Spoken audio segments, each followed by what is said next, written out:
As an American, growing up in the 60s, in the 50s and 60s, Russia was a very hidden place for us.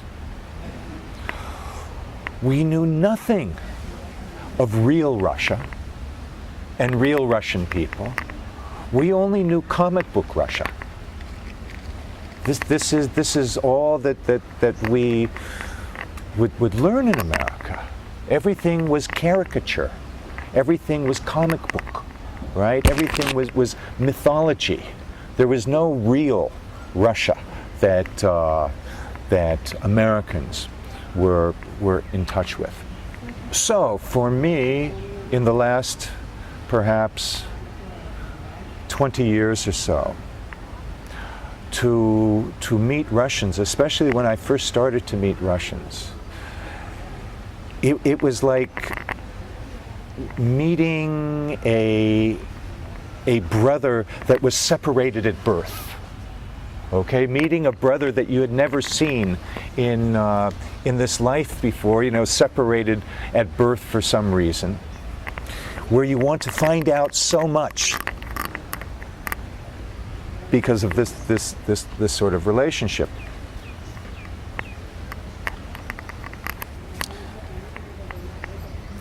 And so I've come to see the last sort of 15 years of spiritual interest coming, a lot of yogis now, you know, being created in Russia, and people with interest in India and coming to India and living in India and practicing Indian tradition and so forth.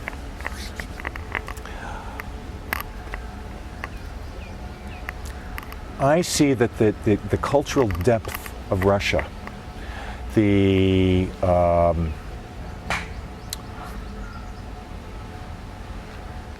depth of Russian language, the depth of Russian literature, the depth of Russian appreciation of art and music and so forth, that I think that this has strongly contributed to the intensity of not only the Russian interest in India, but the accomplishment that a number of Russians have made in Indian culture and yoga and philosophy, astrology and so forth. I think it's quite astounding.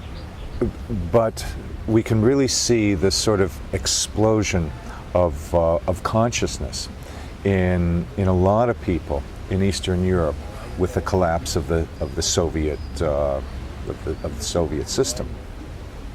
But it's complicated. It's very complicated.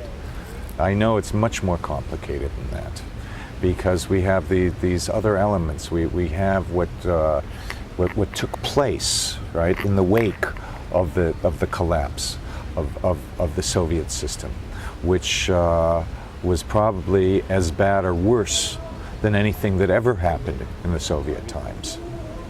I think that Russia has a lot of Asian sensibility built into it. That Russia is different from Western Europe in the sense that it's more of a meeting place of East and West.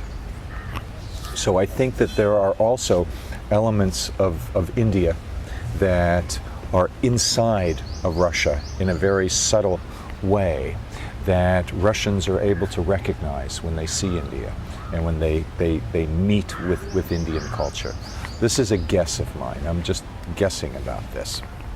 So there are ancient connections, and Russia was regularly traversed by Indian holy men who were exploring the world for thousands of years. So Russia is no stranger to India, and India is no stranger to Russia. So yes, it should be easier for Russians to understand India. Good luck.